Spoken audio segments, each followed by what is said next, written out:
In this section, we will learn how to compare two data sets where the data values in one set are naturally linked to data values in the other set.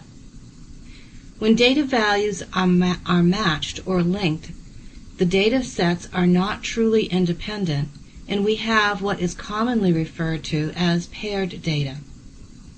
In paired data studies, subjects or objects have been matched on some important characteristic. The advantage to pairing is that the inter-subject variability has been reduced, making it easier to uncover significant differences.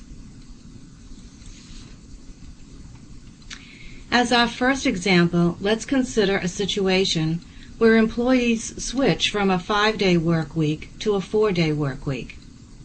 We are curious if this results in employees driving fewer miles annually, since now they have to travel to work one less day.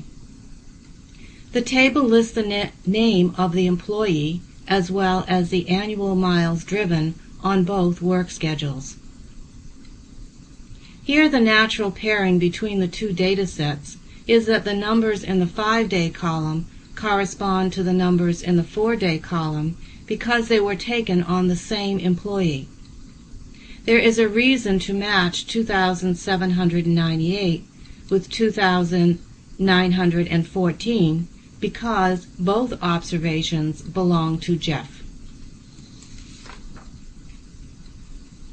If we failed to recognize the pairing here, we might incorrectly run this as a two-independent sample test. This would result in a p-value of 0.4, and we would conclude that there's nothing in this data to suggest a difference in miles driven as employees went from a 5-day work week to a 4-day work week. What we really want to do here is not to analyze the two sets separately, but rather to take advantage of the pairing and analyze the difference in miles driven. So you will notice a third column has been created that records the difference in miles driven, the 5-day-a-week figure minus the 4-day-a-week figure. Negative values indicate that that employee actually drove more miles annually on the 4-day work week schedule. Now we have a single set of observations to analyze, and if we wanted to, we could use the t-statistic formula from Chapter 8 on this column of differences and perform the test of significance.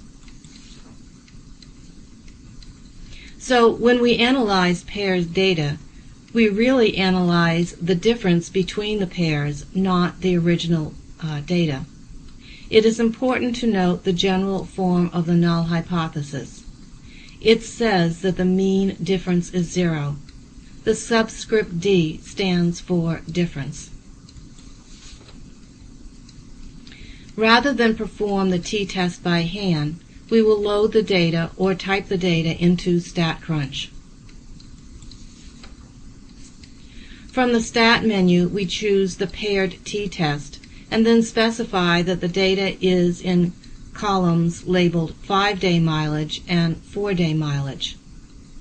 Notice I have checked off the box that says Save Differences.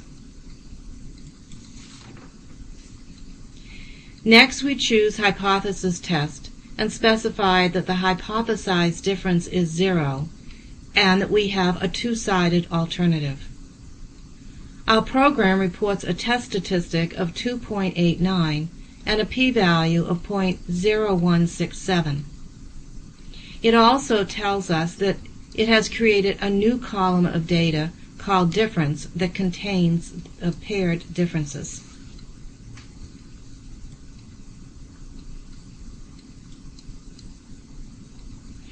Next, we re-perform the test and this time select confidence interval, a 95% confidence interval. And the limits of the confidence interval are displayed in the table. They're from 221 miles to 1,755 miles. This slide puts it all together.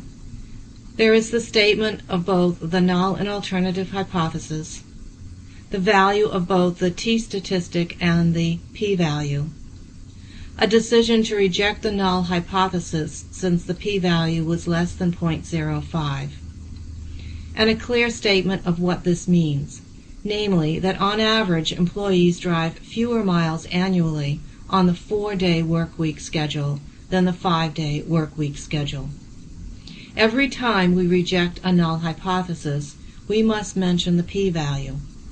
Here the p-value of 0.02 assures everyone reading our decision that the probability we have reached the wrong conclusion is at most 2%. StatCrunch was used to get the 95% confidence interval, which can be interpreted as: we are 95% confident that on average employees will drive between 221 miles and 1,754 miles less annually on the 4-day workweek schedule than the 5-day workweek schedule. Next, we address the question of how the ages of husbands and wives compare. It is generally thought that husbands tend to be older than their wives. As society changes, is this still true? Let's see what we can conclude using data from 16 randomly chosen married couples. First, notice the pairing.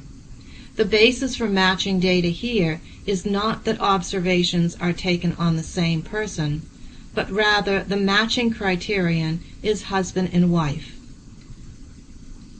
We are clearly interested in the difference in age of a husband and his wife.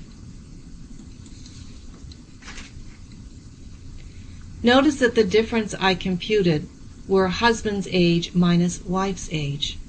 I did this since for most couples the husband's age was larger than the wife's age, and positive differences are easier to interpret.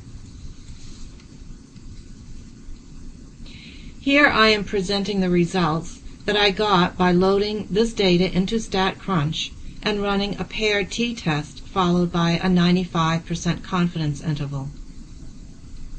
Since the question asked if there is evidence that husbands tend to be older than their wives, I decided to use a one-sided test, and I made sure I specified this when I ran StatCrunch. Now our p-value is slightly above 0.05, so we failed to reject the null hypothesis. As a result, we must conclude that there is not any evidence in this data that would suggest that husbands are on average older than their wives. The null hypothesis of no difference in age could be correct. Notice how the 95% interval includes 0. Once again, an indication that the difference in age could in fact be 0.